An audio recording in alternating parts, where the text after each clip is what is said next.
신앙 고백 우리 하겠습니다. 나는 전능하신 아버지 하나님 천지의 창조주를 믿습니다. 나는 그의 유일하신 아들 우리 주 예수 그리스도를 믿습니다.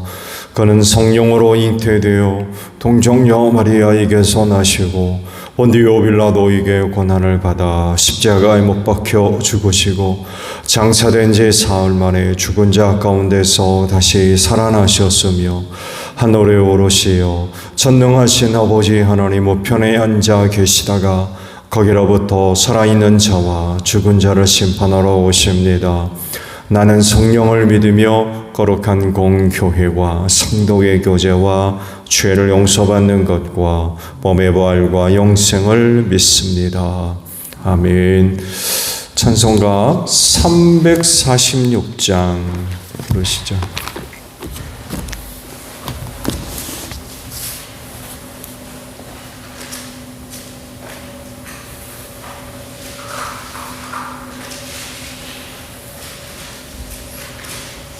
아, 347장이에요. 미안합니다. 347장입니다. 넘어갔네요. 허락하신 새 땅에 들어가려면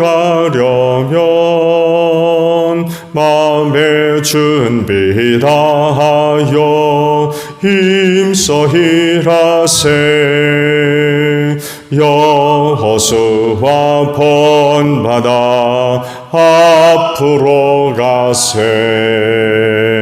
우리 거할 조선은 주님 품일세.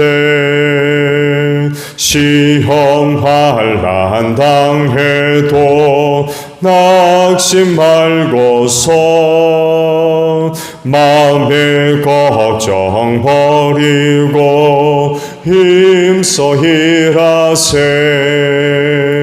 여호수아 본받아 앞으로 가세.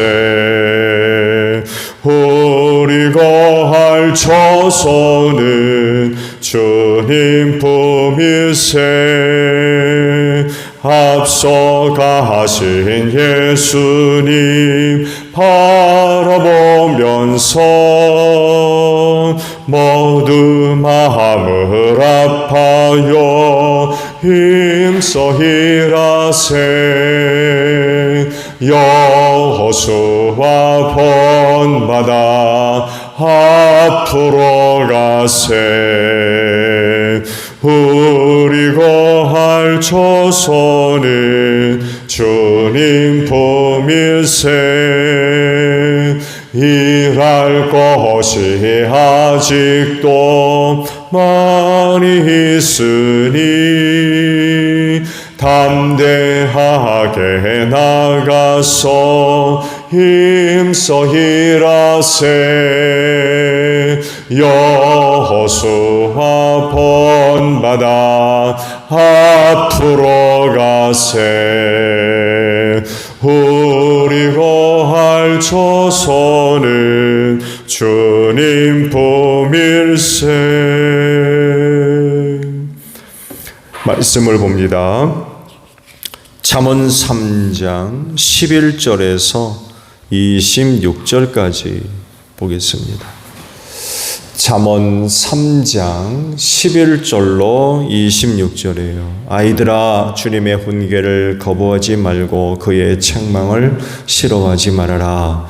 주님은 당신이 사랑하시는 사람을 꾸짖으시니 마치 귀여워하는 아들을 꾸짖는 아버지와 같으시다. 지혜를 찾는 사람은 복이 있고 명철을 얻는 사람은 복이 있다. 참으로 지혜를 얻는 것이 은을 얻는 것보다 낫고 황금을 얻는 것보다 더 유익하다. 지혜는 진주보다 더 값지고 내가 갖고 싶어하는 그 어떤 것도 이것과 비교할 수 없다. 그 오른손에는 장수가 있고 그 왼손에는 부귀영화가 있다. 지혜의 길은 즐거운 길이요 그 모든 길에는 평안이 있다. 지혜는 그것을 얻는 사람에게는 생명의 나무이니 그것을 붙드는 사람은 복이 있다. 주님은 지혜로 땅의 기초를 놓으셨고 명철로 하늘을 펼쳐 놓으셨다.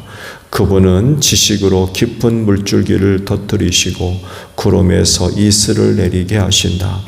아이들아 건전한 지혜와 분별력을 모두 잘 간직하여 너의 시야에서 떠나지 않게 하여라. 그것이 너희 영혼에 생기를 불어넣으며 너희 목에 우아한 장식물이 될 것이다. 그때 너는 너의 길을 무사히 갈 것이며 너의 발은 걸려 넘어지지 않을 것이다. 너는 누워도 두렵지 않고 누우면 곧 단잠을 자게 될 것이다. 너는 갑자기 닥치는 두려운 일이나 악한 사람에게 닥치는 멸망을 보고 무서워하지 말아라. 주님께서 내가 의지할 분이 되셔서 너의 발이 덫에 걸리지 않게 지켜주실 것이다. 아멘. 오늘은요 방금 보신 25절의 말씀을 함께 나누려고 그래요. 너는 갑자기 닥치는 두려운 일이나 악한 사람에게 닥치는 멸망을 보고 무서워하지 말아라 라는 말씀입니다. 세상에서 가장 안전한 곳이 있나요? 어디로 가면 안전하겠습니까? 전쟁을 예비해서 방공호도 파놓기도 하고 전쟁 나면 지하철로 숨으라고 그러기도 하고 그런 얘기를 하는데 사실 세상 어느 곳도 가장 안전한 곳은 없을 겁니다. 왜냐하면 여러 가지 위기와 어려운 일들이 일어나지 않는 곳이 없기 때문에 그래요. 어디나 사람이 모여 있으면 거기 많은 문제들, 위기들, 갈등들이 일어날 수밖에 없기 때문에 그렇습니다. 이건 또한 신앙생활하는 그리스도인들에게도 또 위기이죠. 그리스도인이라고 해서 어려움이 없습니까? 그건 정말 착각이죠. 오히려 더 누구보다도 어려운 일을 당할 수밖에 없는 게 우리 그리스도인입니다. 그래서 그런 위기들이 신앙을 위협하고 시험에 빠뜨리는 일들이 너무나도 많이 일어나고 있죠. 그래서 성경을 보면 믿음의 선진들이 그 믿음을 지킬 수 있었던 내용 중에 하나가 바로 위협과 위기와 위험에 흔들리지 않았다는 거예요. 그들이라고 해서 위험스러운 일이 없었겠습니까? 위협이 없었겠어요? 위기가 없었겠습니까? 근데 그런 것들 때문에 저들의 믿음이 흔들리거나 포기되는 일이 없었다는 것. 베드로 3장 6절을 보게 되면 사라에 대한 이런 그 말씀이 있어요. 사라가 아브라함을 주인이라고 부르면서 그에게 순종하던 것과 같습니다. 여러분은 선을 행하고 아무리 무서운 일도 두려워하지 않으니 사라의 딸이 된 것입니다. 라고 하시면서 아내에 대한 설명을 사라와 비교를 하셨어요. 아무리 무서운 일도 두려워하지 않았다. 그래서 사라의 딸이 된다라고 하세요. 곧 사라가 그렇게 살았다는 거예요. 아무리 두렵고 무서운 일이 벌어져도 두려워하지 않았다. 무서워하지 않았다는 거예요.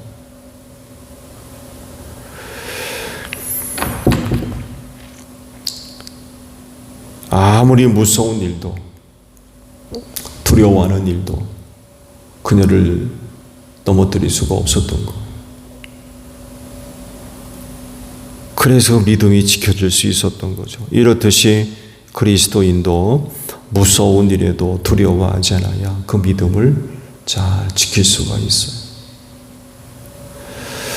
마지막 날에 대한 그 말씀들을 보게 되면 두려운 날이라고 표현되어 있어요. 예수님이 그 마지막 날에 있을 일들을 말씀들을 쭉 하셨는데 정말 두려운 일들입니다. 실제로 그런 일이 벌어지면 어떻게 살 수 있을까? 그렇지만 그리스도인은 아무리 무서운 일이 있어도 두려워하지 말아라. 두려워해서는 안 된다. 라고 말씀을 하세요. 담대해야 돼요. 용기를 가져야 됩니다. 그래야 그 어려운 때를 승리할 수가 있어요. 그럼 어떻게 두려워하지 않을 수 있습니까? 무서워하지 않고. 부탁되고 용기를 낼 수 없잖아요. 오늘 주신 말씀에 이어 26절까지 말씀을 보게 되면 그 이유를 우리가 알 수 있습니다. 즉 하나님께서 의지할 분이 되셔서 발에 덫이 걸리지 않게 지켜주실 거다라고 말씀을 하십니다. 그러니까 그 하나님으로 인하여서 두려워하지 않고 무서워하지 않는다는 것.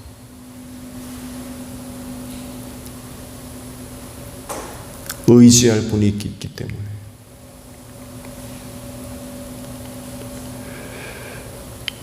점점 시간이 흐를수록 무섭고 두려운 일들이 우리 앞에 많이 일어날 겁니다.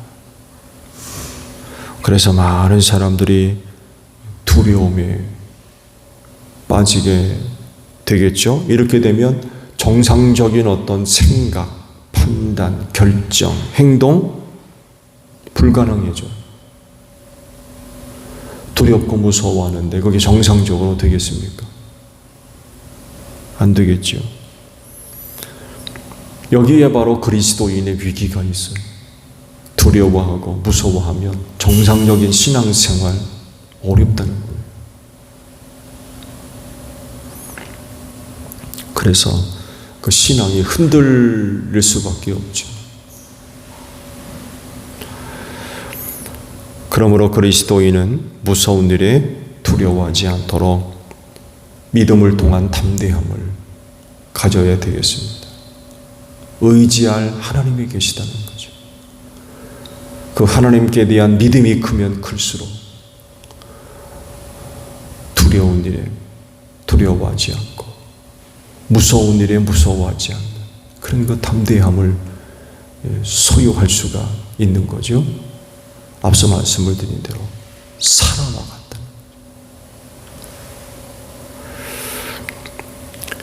그럴지니 오늘 하루도 하나님을 의지하는 여러분들이 되시기를 바랍니다.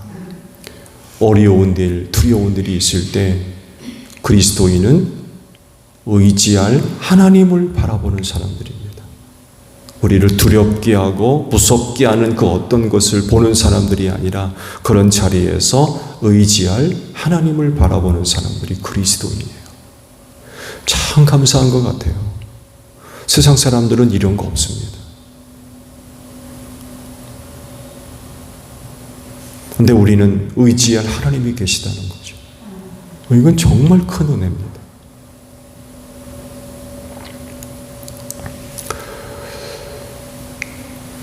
오늘도 어떤 일을 만날지 사실 아무도 모르지만 혹 두렵게 하는 일, 무섭게 하는 어떤 일들이 있을 수 있을 겁니다.